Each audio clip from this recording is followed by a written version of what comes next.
Hey everybody, welcome to Studio 64. My name's David. I've been searching the interzones for some more science, space and tech news to share with you. And I came across this over at 9 News in Australia via CNN around the world for Sixpence Department. Fascinating. Yes, the discovery of possible signs of life in Venus's clouds sparked controversy. Now scientists say they have more proof. Interesting. Yes. Now, 4 years ago, the unexpected discovery in the clouds of Venus of a gas that on Earth signifies life, phosphine, faced controversy, earning rebukes in subsequent observations that failed to match its findings. Now, the same team behind that discovery has come back with more observations, presented for the first time on July the 17th at a Royal Astronomical Society meeting in Hull in England. Eventually, they will form the basis of one or more scientific studies, and that work has already started. Now, as usual, I'll leave the link to the main article below the video, so you can pop in, check out these embedded links, go for a bit of a deeper dive if you like. Makes for an interesting read, believe me. Yes, there's old Venus. Yes, hardly the goddess of love, is she? Yes, fascinating. Yes, now the data, the researchers say, contains even stronger proof that phosphine is present in the clouds of Venus, our closest planetary neighbour. Sometimes called Earth's evil twin, the planet is similar to ours in size, but it features surface temperatures that can melt lead and clouds made of corrosive sulfuric acid. Now, the workers benefit from a new receiver installed on one of the instruments used for the observations, the James Clerk Maxwell Telescope in Hawaii, giving the team more confidence in its findings. Absolutely fascinating. There's also a lot more of the data itself, said Dave Clements, a reader in astrophysics at Imperial College London. We had 3 observation campaigns, and in just one run, we got 140 times as much data as we did in the original detection, he said. And what we've got so far indicates that we once again have phosphine detections. Now, a separate team, which Clements is also part of, presented evidence of another gas, ammonia. Now, that is arguably more significant than the discovery of phosphine, he added. We're a long way from saying this, but if there is life on Venus producing phosphine, we have no idea why it's producing it. However, if there is life on Venus producing ammonia, we do have an idea why it might be wanting to breathe ammonia. Interesting. Yeah, we've discovered a lot of not only our own planets within our solar system, but exoplanets. We've discovered one recently, and I did a video on it. We've discovered a magnetic field. We've also discovered exoplanets in habitable zones. Even though the planets weren't habitable themselves, we're starting to get together not only planets that have individual characteristics that Earth does, such as the magnetic field and in the right place, and are a rocky body. One has an atmosphere similar to Earth's, etc., but they're not the one planet.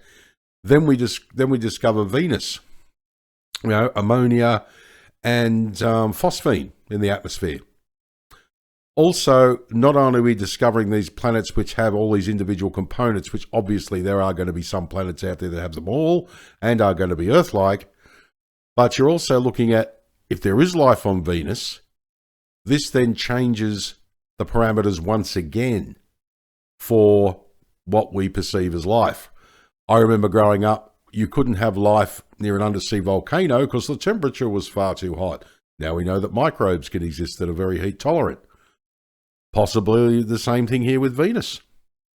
Could be something completely different. There could be beings existing in the clouds of Jupiter. The debris of that gas. Oh, that's ridiculous, David. They need oxygen. Well, apparently, they have an idea why these creatures, if they exist on Venus, might want to be breathing ammonia. That's interesting.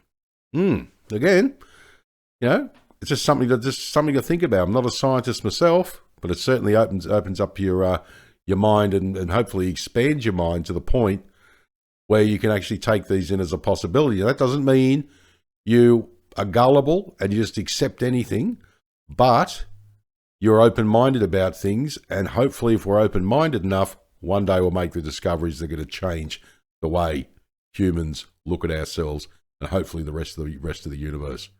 and we'll start behaving like civilized beings instead of childish, squabbling, mindless, childish, squabbling primitives fighting over a bloody toy in a sandbox like a bunch of little children. Fascinating. Signs of life. Now, on Earth, phosphine is a foul-smelling toxic gas produced by decaying organic matter or bacteria, while ammonia is a gas with a pungent smell that naturally occurs in the environment and is also produced mostly by bacteria at the end of the process of decomposition of plant and animal waste. Now, phosphine has been discovered in the atmosphere of Saturn, but that's not unexpected because Saturn is a gas giant, Clements said. That's what I was saying. Is it possible? Again, if there are exobiologists out there, could ammonia in the atmosphere of Saturn hopefully go towards supporting life in Saturn that we don't know about? If we sent a probe into Saturn to see what's within that, could be a nice environment for them. How do you know there are aliens sitting out up there going, no. You can't, that planet Earth with that water, 70% covered in water. There's nothing in that water. How could they be breathing water? Well, we know fish have gills, and they filter the oxygen out of the water using their gills. So, possible that there is alien life floating around Saturn or in the atmosphere of Venus. You never know. Yes, there we go. The surface of Venus is wrapped in a dense global cloud layer made up of mainly corrosive sulfuric acid. Again, we go, oh my goodness, we couldn't breathe that, and humans couldn't breathe corrosive sulfuric acid. But how do you know there are creatures out there that just like what we have? You look at some humans, they have seafood and they have peanuts and they explode. I mean, how do we know that aliens couldn't get into our oxygen-rich atmosphere and it blows whatever the equivalent of their head is off? How do you know that? You don't. Fascinating, So it is possible as far as I'm concerned. There's an awful lot of hydrogen in the atmosphere, so any hydrogen-based compounds like phosphine or ammonia are what dominate here. However, rocky planets such as Earth, Venus and Mars have atmospheres in which oxygen dominates the chemistry because they didn't have enough mass to keep the hydrogen that they had when they originally formed, and that hydrogen has escaped. Now, finding these gases on Venus is therefore unexpected. By all normal expectations, they shouldn't be there, Clements said. Now, phosphine and ammonia have both been suggested as biomarkers, including on exoplanets. So finding them in the atmosphere of Venus is interesting on that basis as well. When we published the phosphine findings in 2020, quite understandably, that was a surprise. So subsequent studies challenged the results, suggesting that phosphine was actually ordinary sulfur dioxide. Now, data from instruments other than those used by Clements' team, such as the Venus Express spacecraft, the NASA Infrared Telescope Facility, and the now-defunct SOFIA Airborne Observatory, also failed to replicate the phosphine findings. But Clements said that his new data coming from the Atacama Large Millimeter Submillimeter Array, or ALMA, rules out that sulfur dioxide might be a contaminant, and the lack of phosphine from other observations is due to timing. It turns out that all our observations that detected phosphine were taken as the atmosphere of Venus moved from night into day, he said, and all of the observations that didn't find phosphine were taken as the atmosphere moves from day till night. That's an interesting thing, isn't it? Yeah. Yeah, I'm just thinking because, there's also a, what is it? If you've got a planet that has one side facing the sun all the time, like our moon only has one side that faces us, that little perimeter around, I did a video on a planet that had, I've forgotten the name of it anyway, it's that little strip around the middle of it, where the temperature, too hot on the sun side and too light on the, too cold on the other side, but just down the middle, there's possibility life could exist there. I think it's the Terminator, is it? I can't remember the name of the thing anyway. Any astronomers out there, please let us know down in the comments. But I'm wondering if this is similar kind of thing. Does Venus have like that, or does it rotate and have days and nights like Earth does? It just fascinates me. It's just really interesting thought, that's all. Now, during the day, ultraviolet light from the sun can break up molecules in the upper atmosphere of Venus. Now, all phosphine is baked out, and that's why you don't see it, Clements said, adding that the only exception was the Stratospheric Observatory for Infrared Astronomy, which made observations at night. But further analysis of the data by Clements' team revealed weak traces of the molecule, reinforcing the theory. Now, Clements also pointed to unrelated research from a group led by Rakesh Magul, a professor of chemistry and biochemistry at the California State Polytechnic University in Pomona. Now, Magul reanalyzed old data from NASA's Pioneer Venus Large Probe, which entered the planet's atmosphere in 1978. It showed phosphine inside the clouds of Venus at around the part per million level, which is exactly what we have largely been detecting, Clements said. So it's beginning to hang together, but we still don't know what's producing it. Now, while using the Pioneer Venus Large Probe data, the Magul-led team published in 2021 a compelling case for phosphine deep in the cloud layer of Venus, Magul confirmed in an email. Now, to date, our analysis remains unchallenged in the literature, said Magul, who was not involved in the research of Clements' team. This is a sharp contrast to the telescopic observations, which remain controversial. Yeah, an interesting point. As our technology progresses, we'll be able to discover more and more. You know, I mean, have a look at, you look at things such as the work of Florence Nightingale. She was not just a nurse, but she was a mathematician and statistician. And she knew that infection was what was causing 90% of deaths in soldiers. It wasn't, so much, the battlefield was like 10%. It was infection they picked up. We go, David, we all know about that. I said, yeah, but at the time, she was able to convince the British medical people and the military at the time that this is what's happening it was the first use of a pie chart, pretty much, in this respect. She didn't create the pie chart, but she was able to use it to good effect to give the the visual, statistics and put them up there in a way, instead of them being dry, you could see them visually. Until she came along, said there's nothing there. I mean, these people are dying. They're going to die from this particular wound or whatever the case is. But it was invisible things that we couldn't see, i.e. microbes and, this sort of thing, that were killing these soldiers. And they said, but prior to her proving this point, they didn't exist.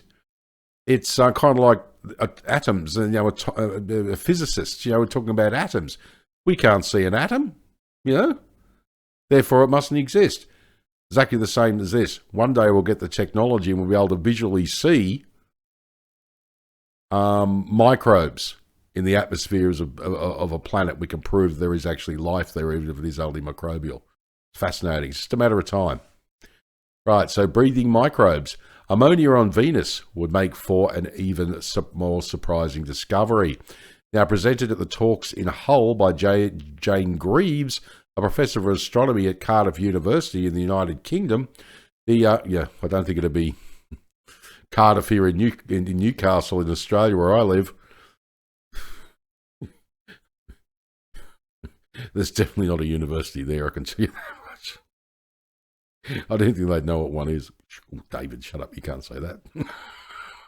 Fascinating. Plenty of car yards though. United Kingdom. There used to be a brewery there too.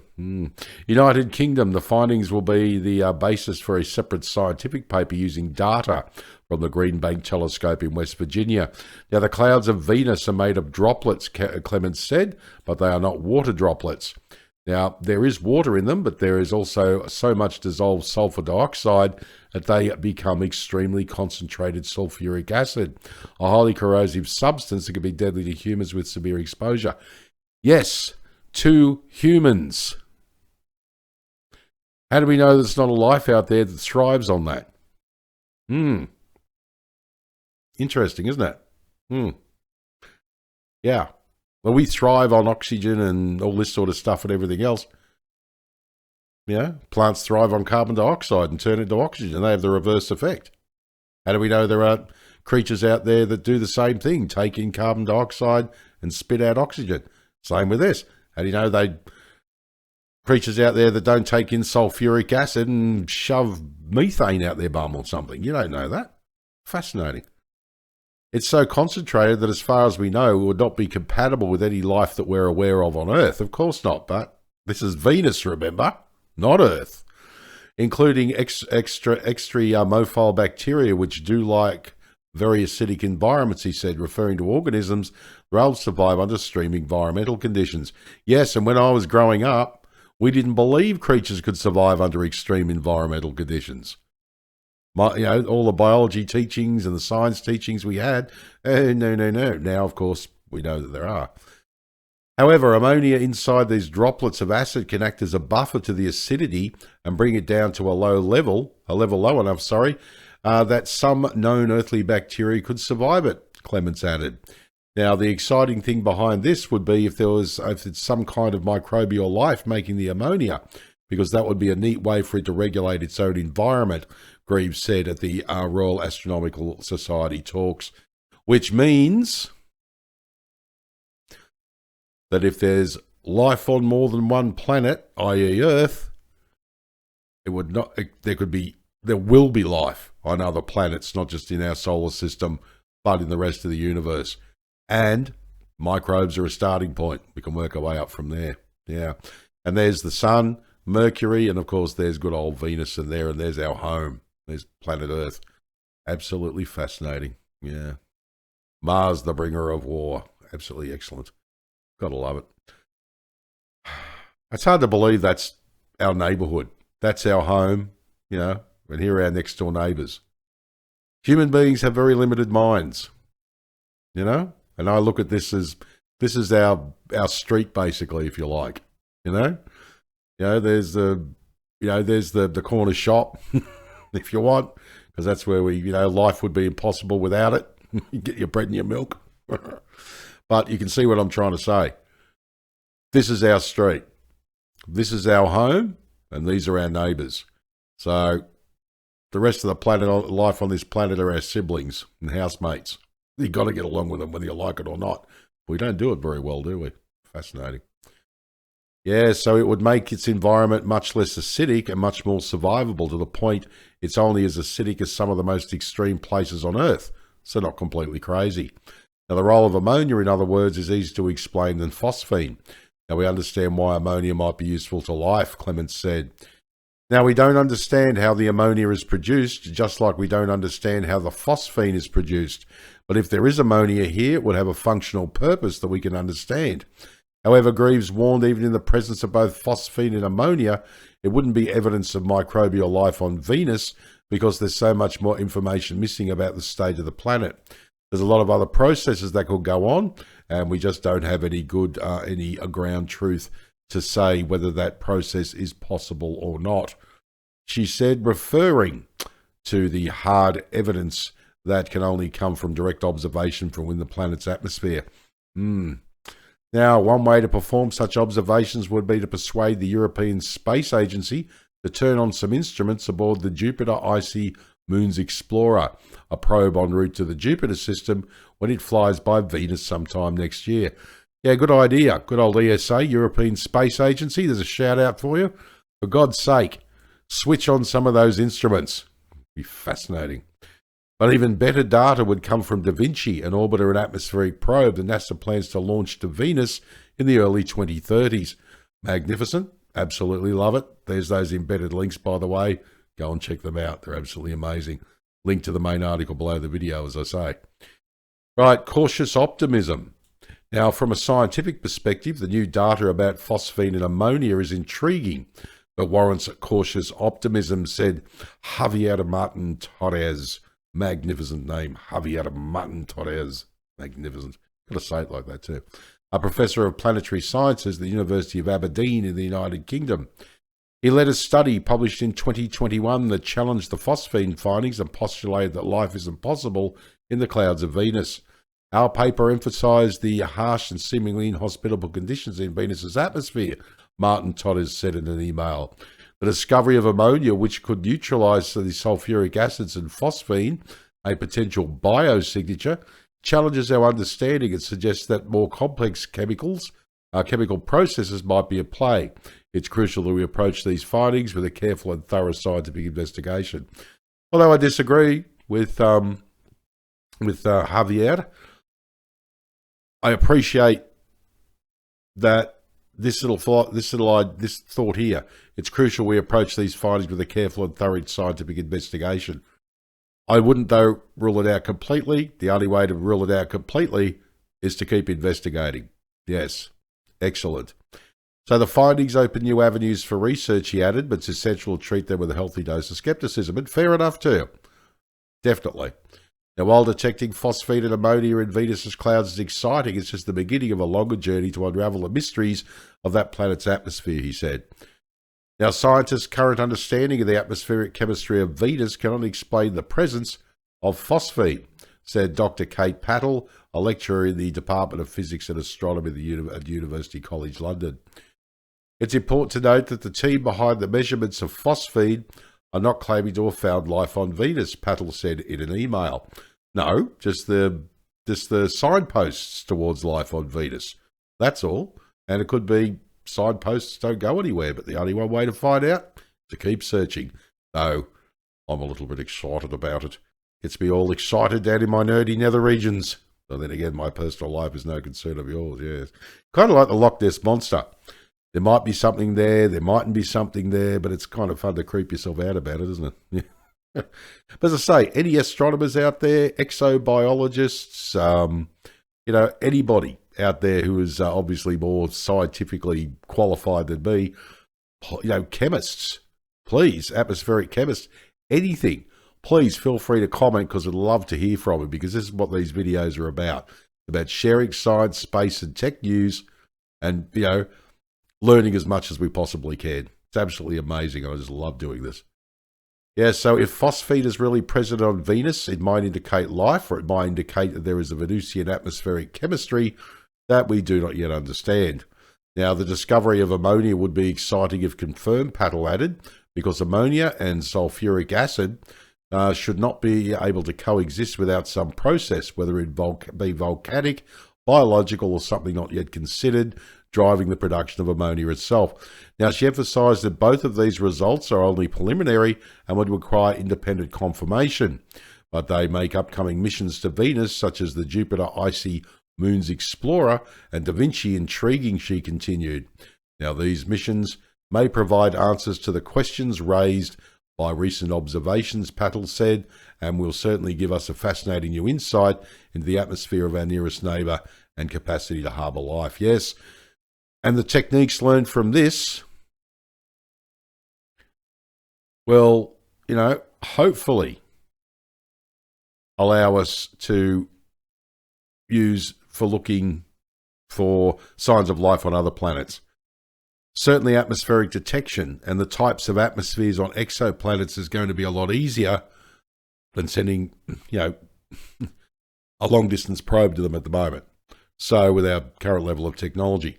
So I'm wondering if what we observe through Venus at the moment, we can then apply to other planets outside our solar system.